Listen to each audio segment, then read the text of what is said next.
샬롬 4월 24일 토요일입니다. 한 주 동안 하나님과 동행하시면서 살아오신 여러분의 삶 가운데 하나님의 풍성한 은혜와 복이 함께 하시기를 주님의 이름으로 축원합니다. 이 시간 다 함께 시편 말씀을 읽고 또 침묵으로 우리 주님 앞에 기도드리겠습니다. 문들아 너희 머리를 들지어다. 영원한 문들아 들지어다. 영광의 왕이 들어가시리로다. 영광의 왕이 누구시냐? 강하고 능한 여호와시요 전쟁에 능한 여호와시로다.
오늘 하나님이 우리에게 주신 말씀은 데살로니가전서 2장 1절에서 6절입니다.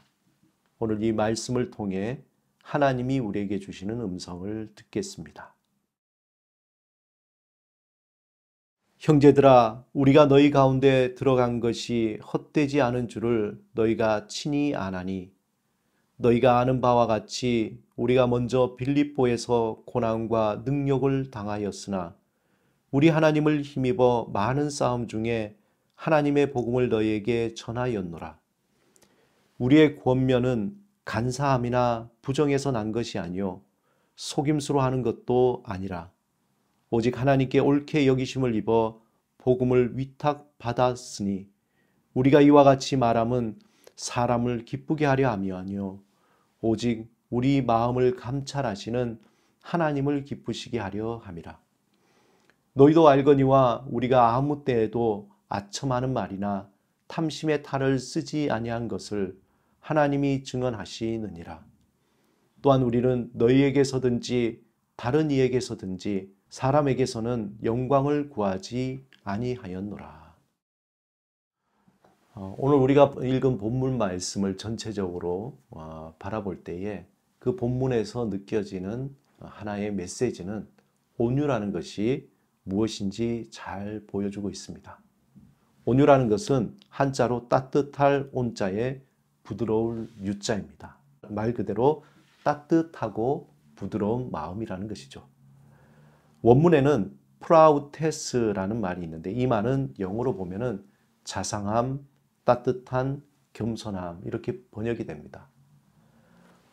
신약에서 프라우테스와 가장 잘 어울리는 히브리 말로는 아나우라는 말이 있는데 이 말의 뜻은 비천하고 억압된 노예의 상태를 말합니다. 우리가 다소 부정적인 말처럼 느껴지지만 이 의미가 조금 변화되어 하나님의 뜻에 완전히 순종하여 그 뜻을 따르고 행한다라는 그런 의미입니다. 이런 의미에서 이 말은 겸손과 거의 같다라고 볼 수 있습니다. 예수님은 자신을 소개할 때에 온유한 자라고 소개했습니다. 마태복음 11장 29절에 보면은 나는 마음이 온유하고 겸손하니 나의 멍에를 메고 내게 배우라. 그렇게 말씀해 주셨습니다. 이 온유라는 말은 마치 잘 길들여진 야생마와 같습니다. 주인의 명령에 따라 때로는 부드럽게, 때로는 폭풍처럼 그렇게 달리는 말을 의미합니다. 하나님께 잘 훈련되어서 마치 그 주인의 말에 때로는 부드럽게, 때로는 폭풍처럼 달리는 말처럼 하나님께 잘 훈련되어서 하나님의 그 뜻에 따라 쓰임을 받는 그러한 성품입니다. 온유는 마치 또한 바람과 같아서 때로는 산들바람처럼 시원하게 하지만 때로는 폭풍과 같이 모든 것을 날려보내는 그러한 힘을 가지고 있습니다. 그래서 온유는 단순히 나약하거나 두루뭉실한 것이 아닙니다. 때로는 아버지와 같이 엄하고 강한 모습도 있지만 때로는 어머니와 같이 부드럽고 포근한 모습도 있는 것입니다. 성경에서 하나님이 인정한 가장 온유한 사람이 누굴까요? 바로 그 사람은 모세입니다. 민수기 12장 3절에 보면 이 사람 모세는 온유함이 이 지면의 모든 사람보다 더하다, 뛰어나다는 것이죠. 모세는 이집트의 왕자로서 한때 야생마와 같은 그러한 삶을 40년 동안 살았습니다. 하지만 그는 살인자로서 40년 동안 광야 생활로 외롭고 쓸쓸한 날을 보냈습니다. 그리고 그는 40년 동안 이스라엘을 이끄는 지도자로서 하나님께 쓰임을 받게 됩니다. 돌아보면 그의 삶은 결코 순탄하진 않았습니다. 어떻게 보면 고통과 고민과 아픔의 시간들 뿐이었습니다. 그러한 그의 삶에 하나님은 오랫동안 그를 다듬고 또 다듬어서 세상의 그 누구보다 온유한 자로 만들어 주신 겁니다. 하나님은 모세가 그렇게 하나님의 손에 의해서 다듬어지는 것처럼 또한 우리도 예수 안에서 하나님은 우리를 다듬기를 원하십니다. 그분은 매우 인격적이기 때문에 우리가 성령을 따라 사모할 때에 우리의 성품을 다듬어 주십니다. 제가 사진 한 장을 보여드리겠습니다. 이 사진은 영월군 주천강에 있는 천연기념물로 지정된 요선암이라고 합니다. 이 바위를 보면은 굉장히 부드러워 보이는데 이 바위는 오랜 세월 동안 바위가 강물에 쓸려서 그 모양 자체가 마치 강물 모양을 하고 있습니다.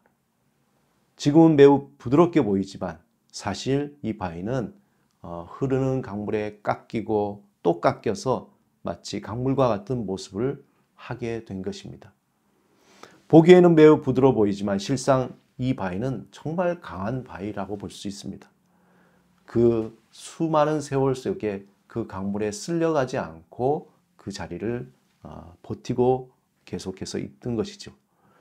우리가 성령을 쫓아 살아가면 이러한 온유함의 열매를 맺게 됩니다. 우리의 거칠고 모난 성품이 하나님의 손에 다듬어지면서 하나님의 뜻을 따라 때로는 강하게, 때로는 부드럽게 행동하게 됩니다. 스포츠 경기에서 선수들에게 가장 중요한 것이 힘 조절이라고 합니다. 때로는 강하게 경기를 풀어가다가 때로는 매우 부드럽게 약하게 방어하면서 경기를 풀어가야 할 때가 있습니다. 대부분의 경기에 실패하는 그 경우가 힘 조절을 잘 못했기 때문이라고 선수들은 고백합니다. 이러한 힘 조절은 그냥 하루아침에 이루어지는 것이 아니라 오랜 훈련을 통해서 이루어진다고 합니다. 날마다 반복하고 또 반복하는 연습을 통해서 자신이 가지고 있는 힘을 자유롭게 조절할 수 있는 능력을 가지게 되는 것입니다. 사실 스포츠뿐만 아니라 모든 분야에서 이 힘 조절이라는 것은 꼭 필요합니다. 다시 말해서 온유함이 필요합니다. 온유함은 마치 자동차의 기어와 같아서 때로는 내가 원하는 대로 변속하여서 자동차의 속도를 빠르게도 느리게도 조절하는 것입니다. 우리의 성품이 성령의 손에 이끌려서 온유함이 잘 훈련될 때 이전과 다른 삶의 구체적인 유익을 얻게 됩니다. 사랑하는 여러분, 성령을 따라 온유함을 사모하시기 바랍니다. 오늘 본문에서 바울은 데살로니가 교인들을 대할 때 때로는 아버지처럼 강하게, 때로는 어머니처럼 부드럽게 그들을 진실하게 대했던 것을 고백하고 있습니다. 저와 여러분이 예수 그리스도 안에서 하나님 앞에서 성령을 따라 온유해질 때에 나 자신뿐만 아니라 다른 사람의 생명도 살리게 되는 그러한 사람이 됩니다. 하나님은 어떤 방법으로든 하나님의 자녀를 그의 목적대로 이끌어 가실 것입니다. 때로는 하나님이 우리를 험하고 거친 삶의 자리에서 우리의 교만과 우리의 거친 모습을 깎아내고 때로는 평안하고 잔잔한 삶의 자리에서 우리의 성품을 또한 부드럽게 만들어 주실 것입니다. 중요한 것은 우리가 예수 그리스도 안에서 성령을 쫓아 우리의 성품이 다듬어지도록 그것을 위해서 적극적으로 주님께 사모해야 합니다.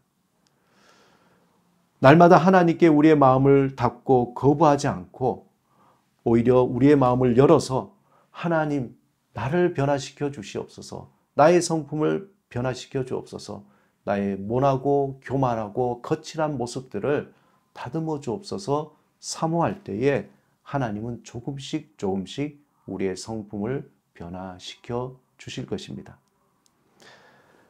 그러한 우리의 성품을 통해서 하나님은 생명을 살릴 뿐만 아니라 하나님의 영광이 드러나도록 우리를 사용하실 것입니다.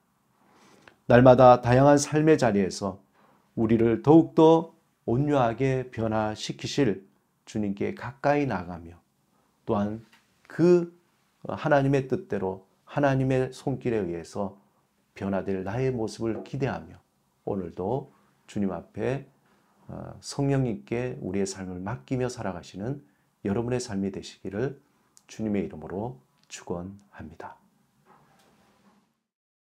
이 시간 함께 기도드리겠습니다. 주님, 우리를 성령의 도우심으로 온유한 성품을 갖게 하옵소서. 성령 안에서 때로는 강하게, 때로는 부드러움으로 삶의 자리에서 하나님의 영광을 나타나게 하옵소서. 예수 그리스도 이름으로 기도드립니다. 아멘.